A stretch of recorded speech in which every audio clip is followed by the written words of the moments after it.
listening to Second Wind with Joyce Buford, where women who are ready to expand their life adventure discover the tools to stop playing small and tap into the courage required to enjoy their second wind. Welcome. Good morning. Thanks for being here. This is great to know that you're out there listening for this podcast. Second Wind with Joyce. You know, I created this program podcast so that women going through transition, difficult resource where they could go to other women, they could hear other women as they have gone through their transitions, because we all go through several. And it's just wonderful to know we're not alone. So, you know, I think this is why I was so serious in getting this podcast, and why it today is still a very strong motivator for me to keep going. I try every week to offer you the best in interviews, the best guest.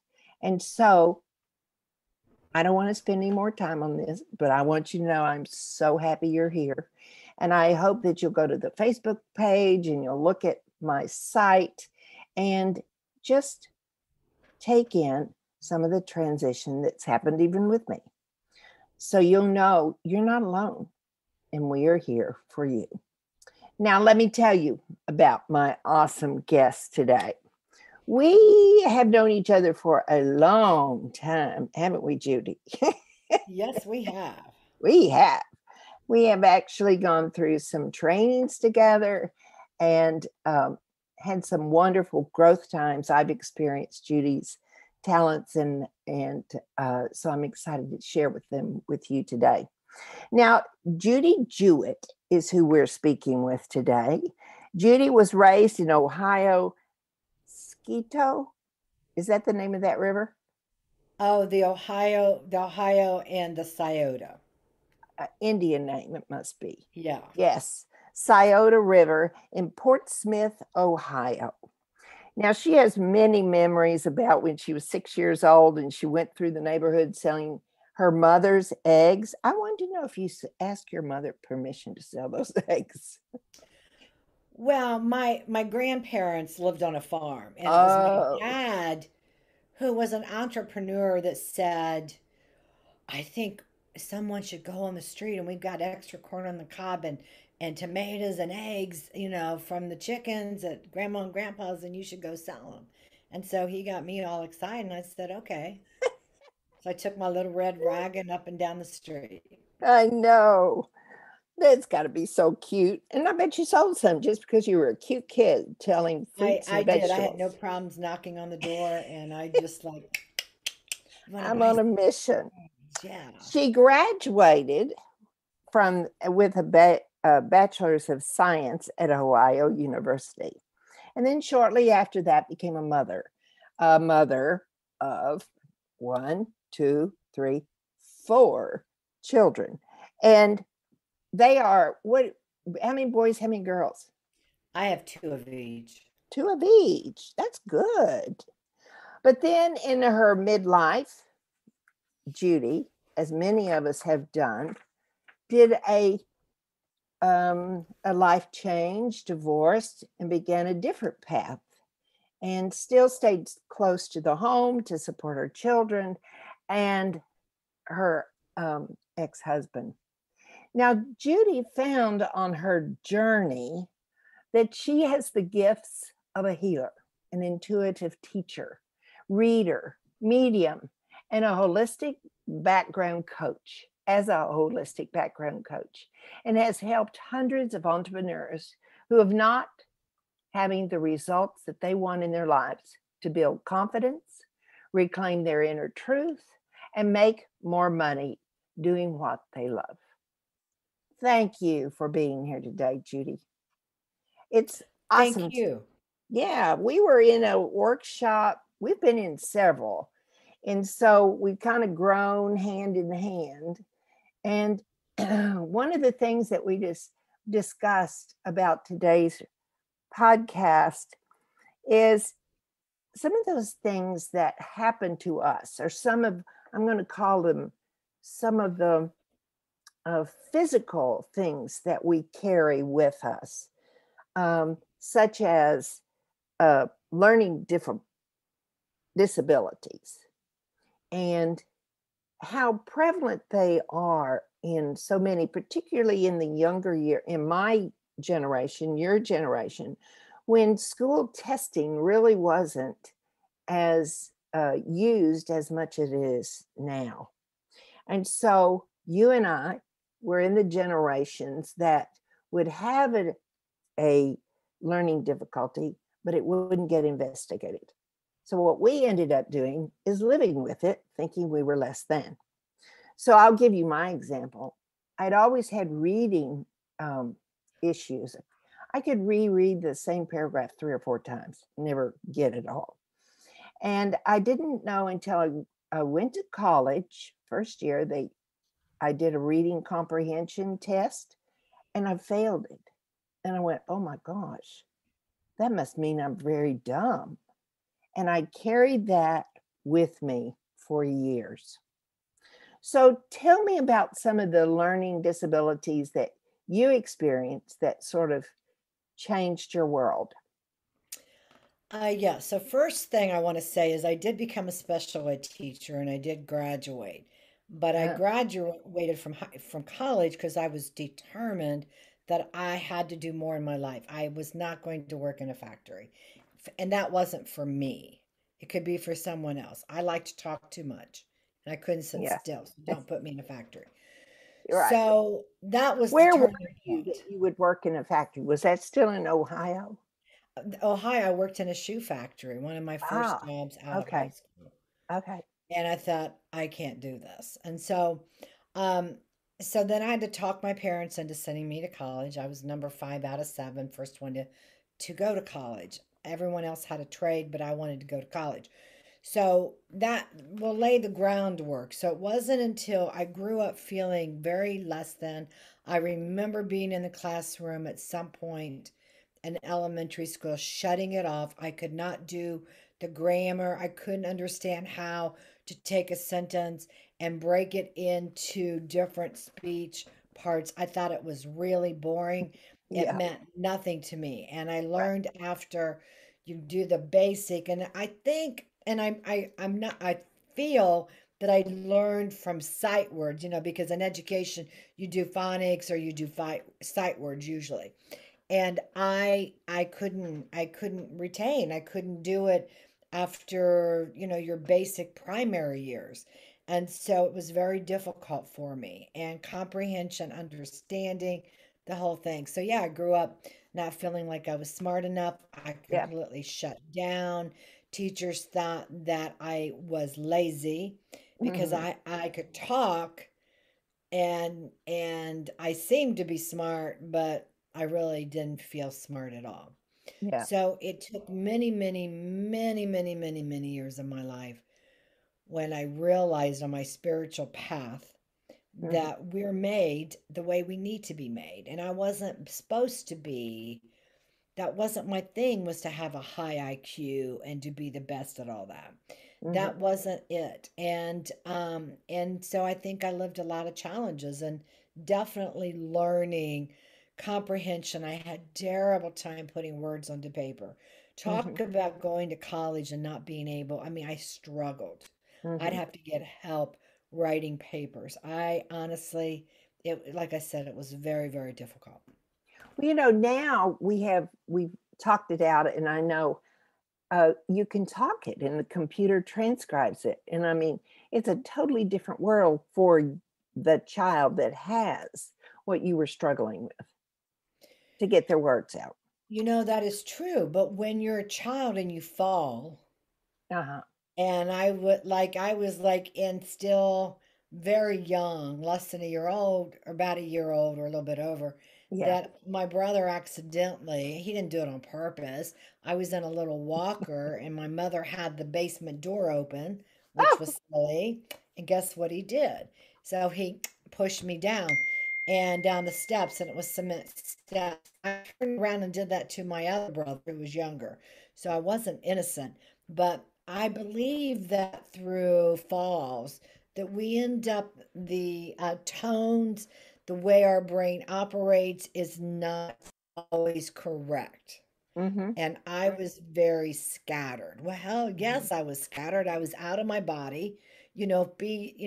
I probably was 15 months old, falling, and then you jump. I mean, I understand spiritually what happens to you. So yeah, I probably that I'm sure our my falls did not help. Yeah, right.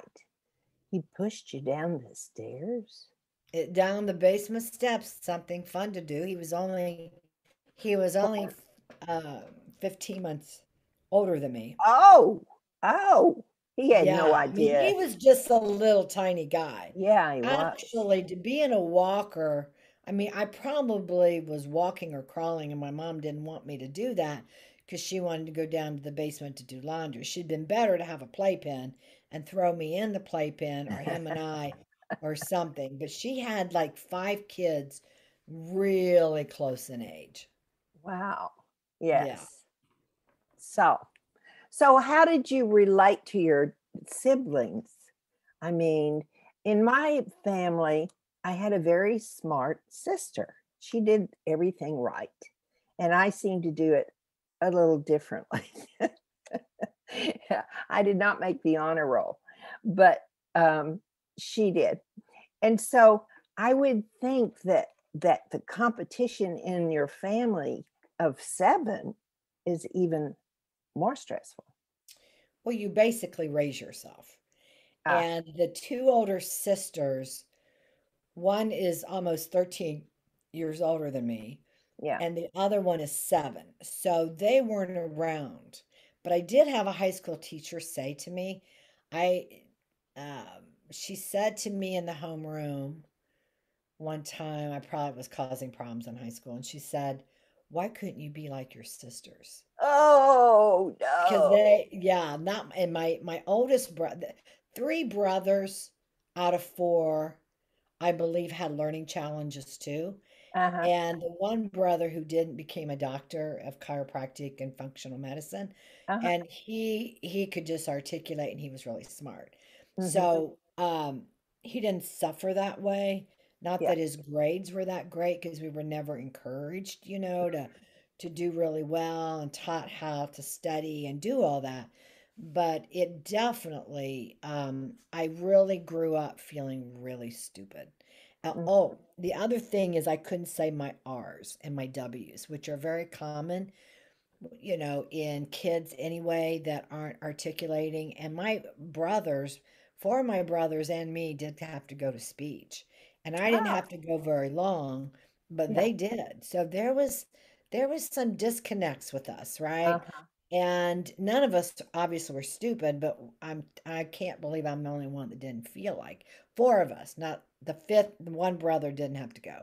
So three of my brothers and myself. And they had to repeat the three brothers also repeated an extra year in school. Uh, So I didn't have to do that. So see, right. somehow I came across, you know, I was smart, I was bright, I was really bright. I'm like you, where I can learn by doing. Put me in front of something, you show me, and on hands on, and I'm done with it. I can get it all, right? Yes. So you were when we were visiting earlier, you had names for some of those learning disabilities, and even said that my story about the reading was um, could be attributed to the specific name of a disability. So one of them was dyslexia. That's the one you said could possibly be my reading difficulty. And then HTHD. Am I saying that one? ADD. I was ADD. ADD. Yeah. So, Yeah. but I do think those are probably part of the testing series that they do for parents that are concerned about their children now. Well, as a special ed teacher, and when I went back, I only taught a couple years, and then I was a stay-home mom. I asked because I knew it was my right as a parent early on. When my kids were in kindergarten, I asked them to be evaluated. Ah, And so I knew what their IQ was, and I never studied, well, what's average, what's this or that, but I Hmm. knew what that was. And we caught my two sons early on that it might have been by first grade that they had their own learning challenges. Not the girls, but the boys did. Oh, that's interesting. Yeah, they But had weren't trouble you glad you conversing did with that? paper. Yeah, and so they were able back then in the 80s, the late 80s and well, the 80s, they were able and 90s, they had special ed classes. So they Hmm. were able to get tutoring and get support. And yes, but to grow up feeling like there's a black scarf around you, like you're condemned, right? Because Hmm. you don't feel smart enough. Hmm. You don't, and you feel inadequate. So you're right. We definitely have a PhD and not feeling like we're enough. Right. I mean, most women honestly deal with that. I'm not smart enough. I'm not good enough. Many, many times in their lives. That's one of the biggest things for women to get over because of self messaging, or like your teacher that said, if you just be as smart as your sister, it'd be okay. So, Yeah, yeah. yeah, yeah. But you, Yeah. So what I learned mhm, as a special ed teacher, and yes. then I went back to tutoring and worked with kids, is that kids that were very creative, and I hope your listeners can ask themselves if they feel that they're ADD, ADHD, or they struggle, because I'm attention issues. I have trouble putting my thoughts on paper. I have trouble categorizing what Hmm. my information. I don't hear all the sounds. And as I've told you, that all writers can become readers, but not all readers can become writers. And Hmm. so you have to visually, a good speller always sees the word, always in their mind. And Ah, so if you can't see it, you can't write it. So when I go to write, it's going to be the same thing. You're going to be open up to the flow. And so at this point in my life, part of it is psychologically because of my suffering. And part of it is or I get really stressed, yeah, then it does not flow. right. So Have that you used what I spoke about earlier, dictating, talking your papers? Have you ever used that? my thought process isn't does not stream as real clear. Oh, okay. And so part of it, I go back and listen to my dad Uh-huh. and the way he talked. And I had some of the characteristics which would have been learned behavior and how he spoke and how he said things.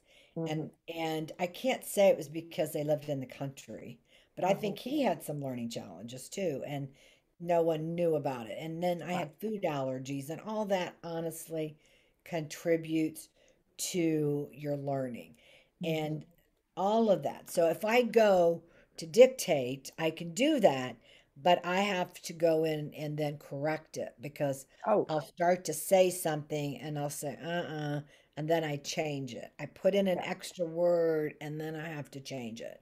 Hmm. Oh, yeah.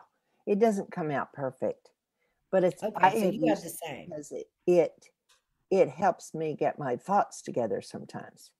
As Okay. I have have I as I have begun to write daily in a journal, I've seen that change so that my words come easier and flow better. So, one of the things that I would recommend to a listener out there that maybe is struggling with some of this is that it's the practice of writing just what happens in your day that is very helpful to unburden you from situations, distressful situations, or redeem you for those good, happy situations so that they can get some feedback about what an awesome person they are, or areas they need to work on, or just what's needed for growth. Right. That's very important. And I have hired copywriters. I was in a writing program for 6 months with the person that wrote me.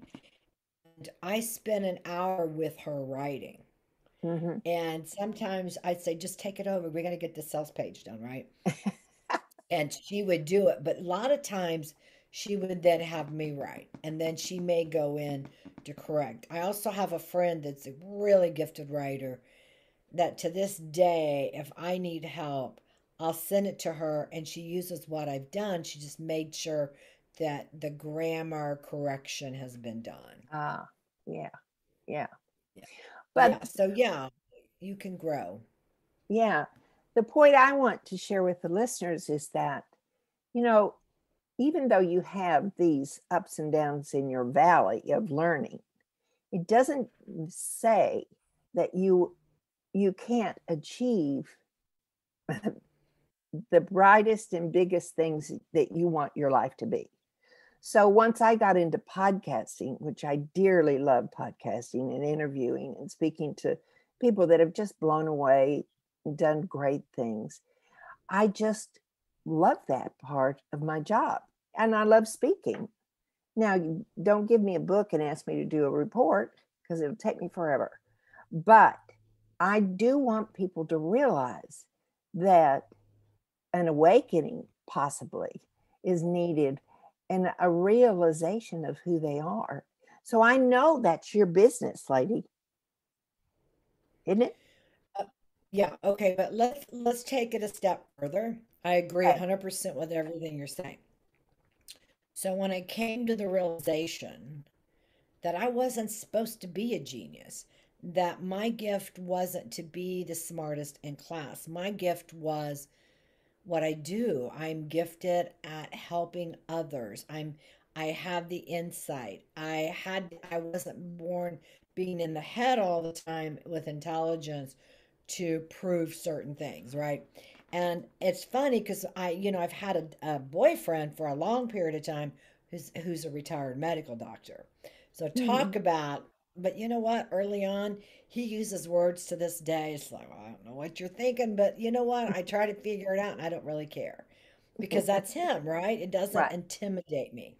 Mhm. So I guess it's real important for the listeners to know that even though you're picking up things and you understand it, you still got to go to the cellular memory of your body that suffered, the energy of all those times that you felt stupid, you weren't enough. And it, even if, or your kids, you may be listening and your kids are having these feelings, you have to work on the self esteem and you have to remove the energy blocks. And that's what I do. And I know it works of Mhm. those times you don't feel like you're enough. Mhm. And the emotional body and the life force and the spirit is also intertwined and connected, that to have lasting results you got it, you part of it's the theory of acceptance, but you have to clear the energy. You just have to Mhm. Mhm. if you really want to advance and move on. Yeah. So, how is this a good place for us to do the exercise, Yeah. or would you prefer to wait? Well, it's up to you. Well, um, oh, I mean, I could have people that are the magic listening. chalkboard exercise. We could do the magic chalkboard. I could always, if there's time, I could just have people breathe. Let's just breathe. How Okay. does it feel to be talking about this kind of stuff? And let's identify where you feel it in your body and what is your first memory, right? Mm-hmm. Mm-hmm. And then this is the work I do, and I can help very quickly release it. Okay. So, what would you like for us to do? Let's do the chalkboard. Okay. So I have a technique. So when I went back into education, even at that point, here I am. This was only like in 2009, when the economy went down. That 2010, I went back to school and decided that I wanted to teach again, and I had to get up to where I needed to do with classes. The good news is I didn't have to struggle academically because I didn't take theory. I took hands on. I took classes that were part of my field that was easier for me. So, about not that I was overwhelmed, but what I learned in tutoring kids and reading and what I was doing is a really good technique. So anyone that is not a good speller that would like to learn this, this is definitely a winner. So um, the exercise begins that as I'm working with someone, there's two things. So I'm just going to go ahead and act like we're listening. People want to go through it. How's that? So the Yes. first thing I want you to do is just take a deep breath. And if you're driving, then go back and listen to this at another time because you really need to get real centered and take that deep breath of breathing and letting go, breathing through your nose, exhaling through your mouth. And I'm going to take you through the exercise. And what I want you to do, the first thing you want to do is to close your eyes. And I want you to imagine that you're in bed and you're getting out of bed. So I want you to see the picture of you getting out of bed and remembering if you're brushing your teeth, you're going to the bathroom, do you drink coffee, do you read, do you have to go get kids up, what is it? So everybody has their patterns, their habits, and you just kind of walk yourself through that, and now you're listening, whatever it is. And that's the first thing, is become aware of your surroundings. What does it look like? What color is your surroundings? If you had to go to work, then what does it look like outside? Let's say you're working from home. What does it look like? I mean, did you fight with the children? Are you married with your spouse? Are you in a happy place? So that's what you first do. You become aware of you. So now take another deep breath and just see what you're feeling in your body. And just remember that. Okay. Now I want you to see yourself. I want you to open your eyes, and now I want you to see that you're sitting at your desk and you're going to go spell a word.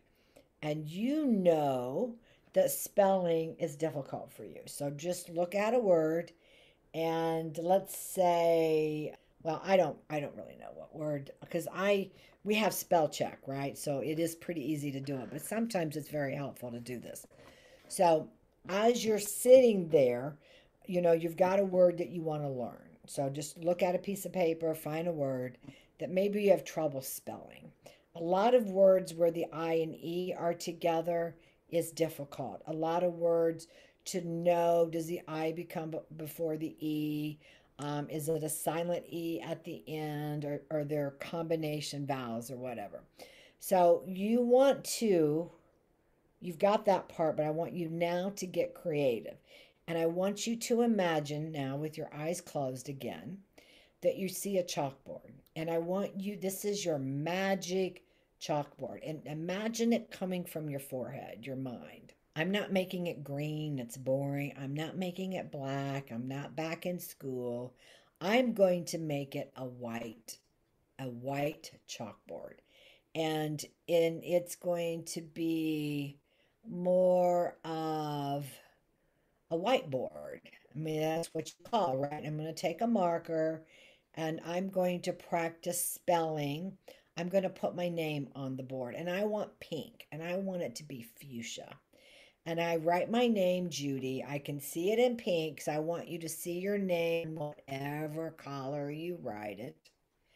And then if you want to draw some flowers or make some faces or something that you used to like to draw or you like to draw, go right ahead and make it as colorful as you want. Now, this is your special chalkboard, whiteboard. This is magic. This is the magic board. And you now can look down at the word that maybe you have trouble spelling. I think believe is not an easy word because of the IE, belief, and it's whatever you want. And so let's so look at the word, and it's probably in black ink, and then look down with your eyes open, look up with your eyes closed. Imagine your board there and write the word in the color you want. Like I said, I used fuchsia, and I'm writing believe. And I'm printing. You can do cursive, you can do whatever you want. If you have children that have trouble spelling, remember this is something that is great with them. And then you open your eyes again, look down at the paper, and did you spell it correct? If you did, that's great. If you didn't, you look at the word again and really study it. Go up into your chalkboard and imagine what you just saw. If it's a very difficult word for you, you're going to probably do that 3 or 4 times because you're not going to remember the whole word. But you open your eyes again, look at the word, and you just keep going back and forth, eyes closed. Imagine it on your chalkboard. So all of a sudden, you've got the word. And you keep doing this back and forth until you get the word spelled right. Everyone can learn to spell by doing this, providing you can see, and you can go back and forth and you will get the word right. I guarantee you'll do it because I've always had 100% success with myself and my students when I tutored them.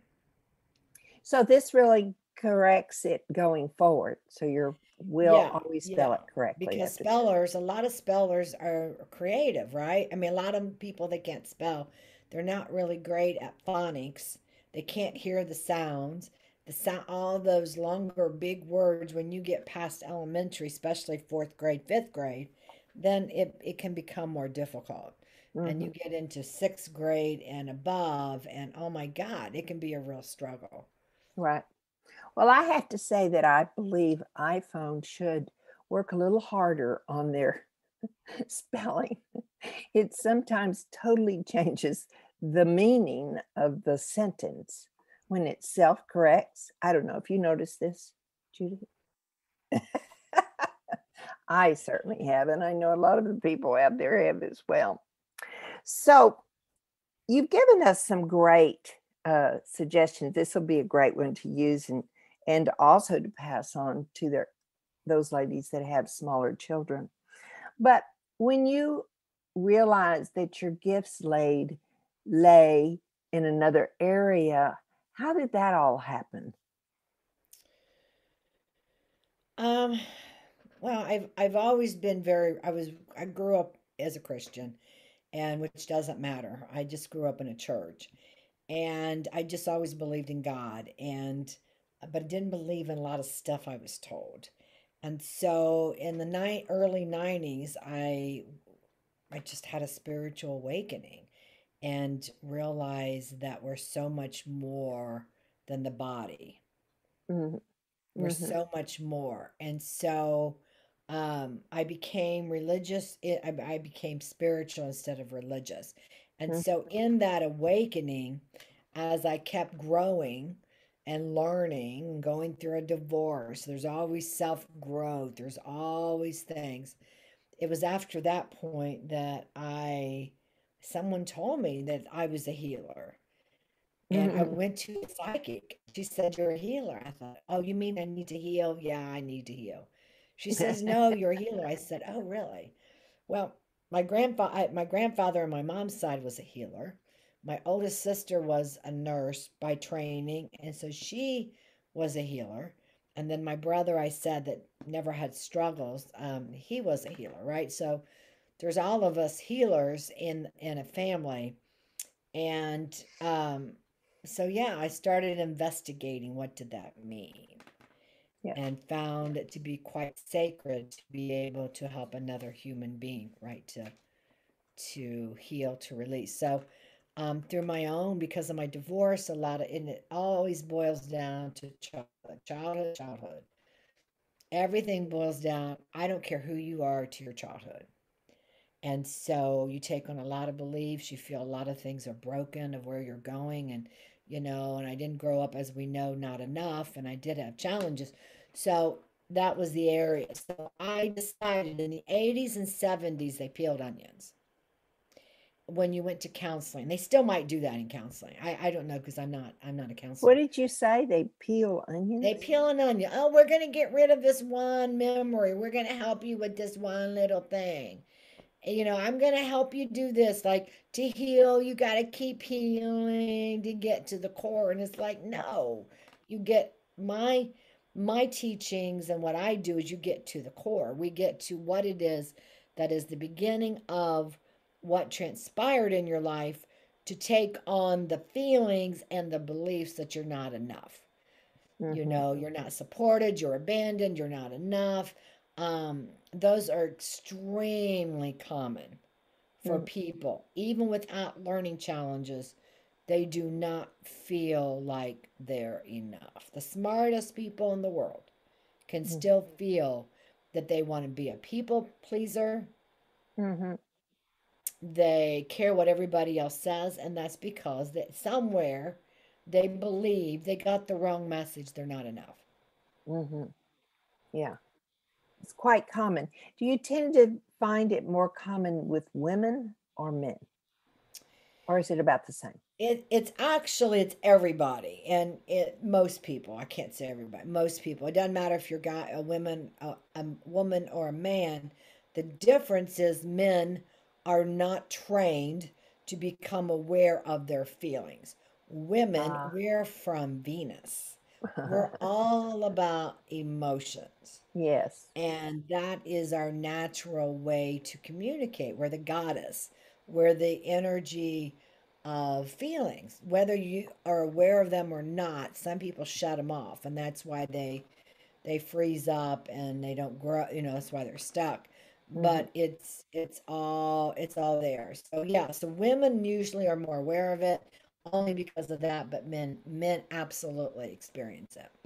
So you believe we all have a spiritual journey that we go through? We all have everyone. Everyone has the opportunity to discover who they really are Mm-hmm. and to become their authentic self and live by their truth. Remember, as a child, once we begin talking, we're told when to talk and when not. We're told what to do and when not. We're not trained to think. We're not trained to investigate. Mm-hmm. Parents that do that have that ability, or they were trained in their family to Mm-hmm. explore, to question, Mm-hmm. right? So we don't understand. And if you're born in a church, like in a religion, doesn't have to be a church, a religion, you have been, as I hate to say this, I better not, It's okay. controlled and manipulated. Yes. Right. We're controlled and manipulated. I could talk forever about that. About how to believe that God was angry. It's like, my God's not angry. God is jealous. Oh my God is not jealous, right? So it's going to believe that God is not a man, that God is an energy force, or if you want to call it God, you may call it omnipresence. You may call it eternal light. I had a Jewish client that called it eternal light, Mm-hmm. Mm-hmm. and so you just know that you are that powerful, Yeah. that every person is powerful. You're born with the gifts to be a god or a goddess. You're made out of the likeness and image of the creator. So that isn't about religion at all. And Yeah. religion is man-made. So how long have you been an intuitive breakthrough coach? When I became a healer, I took classes in alternative medicine of energy medicine in Mm-hmm. 1999. I started doing more of understanding it in 98. I Uh-huh. was fascinated. I and had a way to heal. I've always been intuitive. I've always been an empath taking on other people's feelings. and recognizing them, but I didn't know. I didn't understand when you're shut down and you're number five and and you don't have your self-esteem is about that big, right? About a half an inch big, tall. Mm-hmm. You don't know. So early on, I've always been intuitive, but it wasn't until I was on my path as a healer that Mm-hmm. in healing sessions or when I worked with someone, even when I became a massage therapist, when I lived in Texas, you just you just learn. And by the way, in the early 90s, let me back up. When I was married, I had a floral design business and I made floral, beautiful things out of dry flowers. And I would ask Jesus for help. Mm-hmm. And I would say, well, let's tap in. What does that person want? I didn't know why I did it, but I did. And I would create these beautiful things, and people would say, oh my God, I love it. Mm-hmm. And so my intuition, you see, I was using my intuition before I became a healer, is my point. Right. Yeah. Yeah. If we'd all listened to that intuition, I think life would be a little easier if we could go with it more than we have in our daily life. We're not taught. School does not teach you how to manage money, how to manifest money. uh, School does not teach you really some of the most needed skills, and that is our intuition. mhm. Schools, a good school where we need to go will be one that will train people on using their intuition, very much like Egyptian times. Mhm. Yeah. I have to share just a little bit. And the first time you and I worked together, you were in South Carolina, North. North Carolina.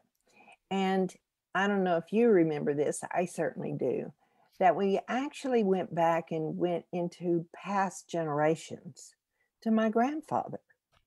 And it was so interesting as to how that transition, his transition of his barn burning on the plains of Panhandle of Texas, had affected his life and following lives through our stories.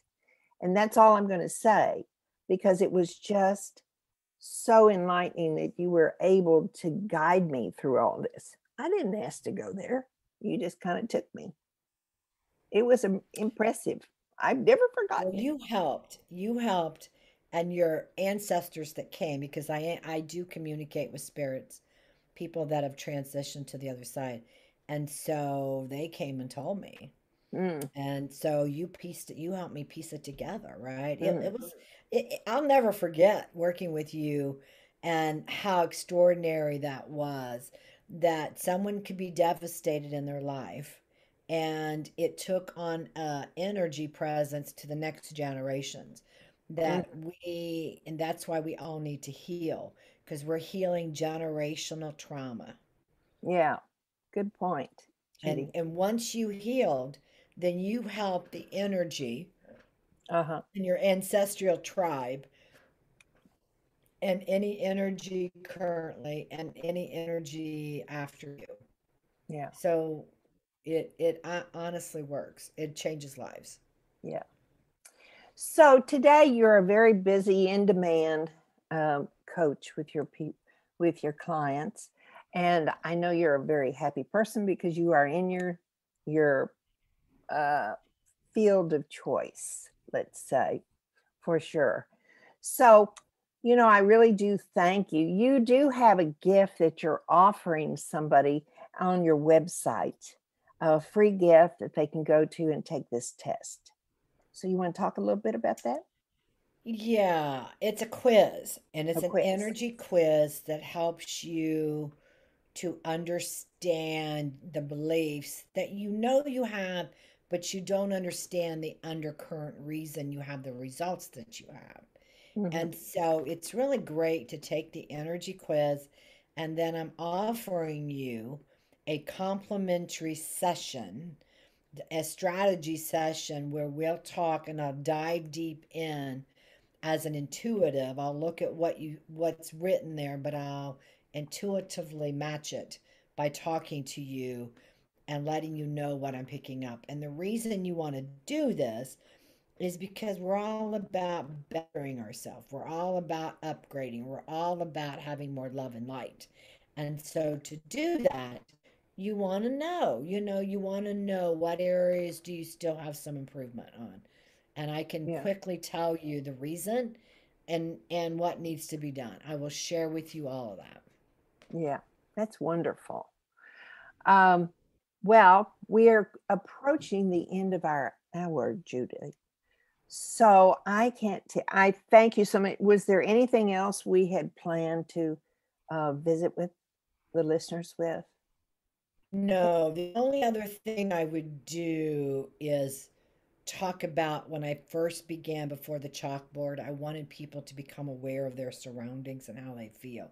That is actually part of the chalkboard that I learned before I introduced the chalkboard.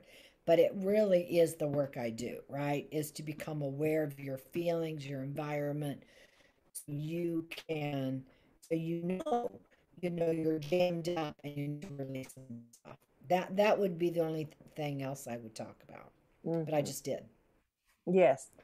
It is amazing how we will keep ourselves in an environment that does not feed us. In other words, if we like pretty things, put pretty things in the environment. If we don't, then, if you like antiques, use antiques in your house. If you don't. But if you like your own artwork in your house, do it, because it really does affect your energy level, doesn't it? It does. And the most important thing is to live your truth and don't settle. If you're in a relationship and it's not bringing you the joy and the love and it's not what you're ultimately wanting, Hmm. and I'm not talking marriage, I'm just talking if you're in a relationship, then change it. Don't settle. We are not here to settle. If you're in a marriage that is not making you happy, then change it. But you don't it's not about divorce. It's about change you. And if you can't change you to make it where it's okay, then you need to figure something out. Life is too short for us to settle. Yes, yes. Now, I always like to end with a question. So, are you up today for a question from me? Sure. Sure. It won't hurt. What would you like to share with everybody that was perhaps one of the most important um, successes that you've had on your journey? Well, gosh. I know. Give me time to think here. Well, my one of my most memorable moments is when I became a massage therapist in Texas and I went into a hospital because I wanted to get a job as a contract massage therapist. And I went in and I was already doing energy work and I Hmm. was so much believed in it and saw a difference in somebody's life when you open up their energy centers.